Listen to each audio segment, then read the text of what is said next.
के उपस्थित साथीगण,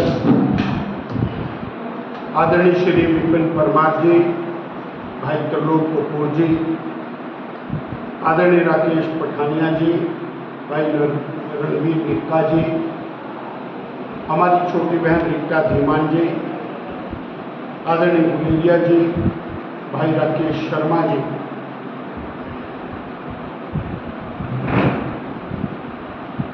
श्री नरेंद्र मोदी सरकार के 9 वर्ष पूर्ण हुए। सेवा, सुशासन और गरीब कल्याण के ये 9 वर्ष। पूर्ववर्ती सरकारें आई, कांग्रेस की सरकारों ने गरीबी हटाओ का नारा दिया और सत्ता प्राप्ति की नारे के आधार पर उसकी गरीब की चिंता नहीं। नरेंद्र भाई मोदी की सरकार 2014 के बाद देश के अंदर सत्ता में आई और जो गरीब है उसको कैसे हम समाज की मुख्य धारा के अंदर लाकर के खड़ा कर सकते हैं, कैसे उसको भारत के विकास में भागीदार बना सकते हैं, इसके लिए एक विहंगम प्रयास किया। ये पहला अवसर है जब 48 करोड़ गरीबों को जनधन के खातों से जोड़ करके उनको विकास की मुख्य धारा के अंदर शामिल। ये पहला अवसर है जब 11.5 करोड़ शौचालय बना करके बहनों को, गरीबों को एक मान सम्मान का जीवन उपलब्ध कराते हुए उस गरीब के कल्याण की बात। ये पहला अवसर है जब 3.5 करोड़ पक्के मकान बना करके और उसको मान सम्मान देने का काम नरेंद्र मोदी सरकार ने किया। 80 करोड़ लोगों को 5 किलो राशन 2.5 साल से लगातार देते हुए उस गरीब को आर्थिक रूप से मजबूत करने का काम किया है। वो नरेंद्र मोदी के ये 9 वर्ष गरीब कल्याण के वर्ष। सेवा के 9 वर्ष लगभग 12 करोड़ लोगों को आयुष्मान का कार्ड उपलब्ध करा के 5 लाख रुपए का स्वास्थ्य बीमा उसका देना। और हिमाचल प्रदेश में आदरणीय परमार जी जब हमारे माननीय स्वास्थ्य मंत्री थे, जयराम ठाकुर सरकार में उसी का टॉपअप ऐड करके और हिमकेयर योजना देते हुए लोगों को 5 लाख रुपए का इलाज दे देना। कोविड के दौरान 20 करोड़ बहनों के खाते में सीधा धनराशि डीबीटी के माध्यम से ट्रांसफर करते हुए उसके लिए एक नया अध्याय रचना। 11 करोड़ किसानों के खाते के अंदर और 6,000 रुपया प्रतिवर्ष डीबीटी के माध्यम से ट्रांसफर करना। ये कुछ ऐसे एग्जाम्पल्स हैं जो गरीब कल्याण की दिशा के अंदर किए गए विहंगम कार्य हमको दिखाई देते। वो किसान उसकी आमदनी को बढ़ाने के लिए और उसका खर्चा घटाने के लिए जहां उसको 6,000 रुपये सालाना मान सम्मान, बीज और इत्यादि के लिए दिया, वहीं दुनिया के अंदर खाद का दाम 3 गुना बढ़ा, पर भारत के अंदर 100% सब्सिडाइज करते हुए 1 पैसा भी खाद का दाम ना बढ़ाना। वो खाद जो ब्लैक में बिकती थी, जिसके लिए किसान को लाइनों में लगना पड़ता था, लाठीचार्ज होता था, उसको नीम कोटेड यूरिया बना करके और उसकी ब्लैक को पूरी तरह समाप्त करते हुए किसान के लिए उपलब्ध करा देना। गेहूं की एमएसपी के अंदर 50% की वृद्धि करना, चावल की एमएसपी में 56% की वृद्धि करना, दालों में पहली बार एमएसपी को लागू करना, और आज फिर केंद्र सरकार ने गेहूं और चावल की एमएसपी में, दालों की एमएसपी के अंदर रिकॉर्ड तोड़ वृद्धि करते हुए गरीब कल्याण का एक अनूठा उदाहरण प्रस्तुत किया। अब ये जो सुशासन, ये सुशासन स्वर्गीय राजीव गांधी जी कहते थे हम 1 रुपया भेजते हैं 15 पैसे लगता है, 85 पैसा बीच में और खुर्द हो जाता है। एक बटन से डीबीटी के माध्यम से 20 करोड़ बहनों के खाते में पैसा आता है। एक बटन से 11 करोड़ किसानों के खाते में पैसा आता है।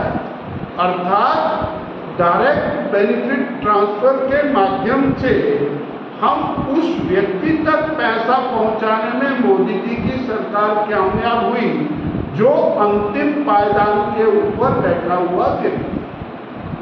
ये सरकार और 9 वर्ष की सरकार ने वो एंड्रॉयड फोन जो हम सारी दुनिया से इंपोर्ट करते थे, आज दुनिया के 22 देशों को एक्सपोर्ट करने वाला मेरा देश बन गया एंड्रॉयड फोन। हम दुनिया से वैक्सीन इंपोर्ट करते थे, इंडिजिनस वैक्सीन बना करके 220 करोड़ लोगों को कोविड की वैक्सीन निःशुल्क लगा देना और दुनिया के 100 देशों को वैक्सीन उपलब्ध करा देना। ये और सुशासन, जहां पर ऑक्सीजन के नाम पर शायद हिमाचल प्रदेश में 2 प्लांट हुआ करते थे, आज 40 प्लांट, और पूरे देश के अंदर ऑक्सीजन के प्लांट्स को एक लिमिटेड पीरियड के अंदर स्थापित कर देना, ये मोदी सरकार की विशिष्ट उपलब्धियां और 130 करोड़ देशवासियों को आगे ले जाने का काम।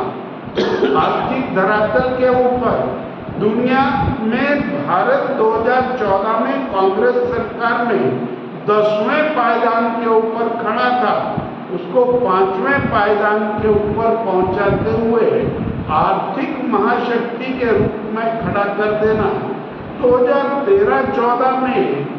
और हम जो रक्षा उपकरण है उसके इंपोर्ट पर अपना सर्वाधिक धन खर्च कर देते थे, आज हम बड़ी मात्रा में दुनिया में रक्षा उपकरणों के एक्सपोर्टर के रूप में खड़े हो गए और अंतर्राष्ट्रीय स्तर के ऊपर भारत की ख्याति, भारत के और लोगों का मान सम्मान, वो हमने देखा है कैसे वो मान सम्मान और सिडनी में हुआ, कैसे मान सम्मान यूनाइटेड स्टेट्स में हो रहा है।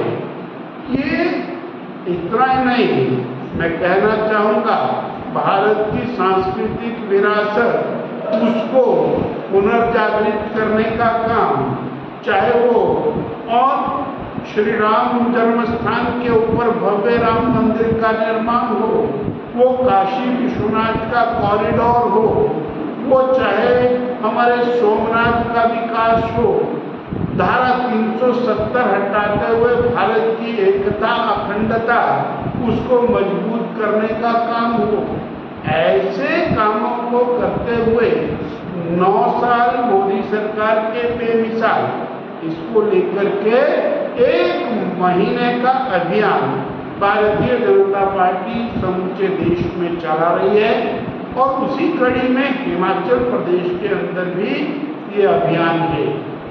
हमारे देश के भारतीय जनता पार्टी के राष्ट्रीय अध्यक्ष आदरणीय श्री जगत प्रकाश नड्डा जी, वो 12 तारीख, 13 तारीख और 14 तारीख को हिमाचल प्रदेश में इन अभियानों के संचालन की दिशा में पधार रहे हैं। हमारे लिए गौरव की बात है कि वो हिमाचल के सपूत हैं और उन्होंने हमें अधिकतम समय दिया है। हमारे इस नूरपुर में एक जनसभा को संबोधित करेंगे।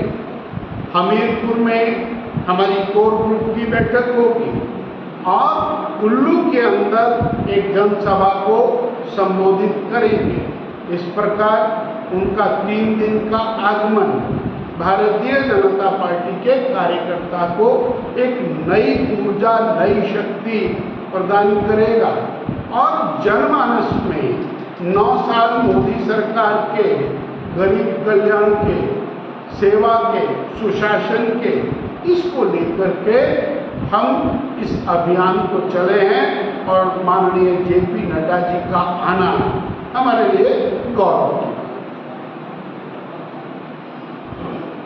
चलो डॉक्टर साहब, जैसे आपने केंद्र सरकार की साइकिल दी, आपके सामने एक चलता चलता सा डाटा दिया। भारत की जनता, हिमाचल की जनता बहुत सजग है। वो जानती है कि देश को किस दिशा के अंदर लेकर के जाना है। उन्होंने 2014 से पहले का भारत देखा है।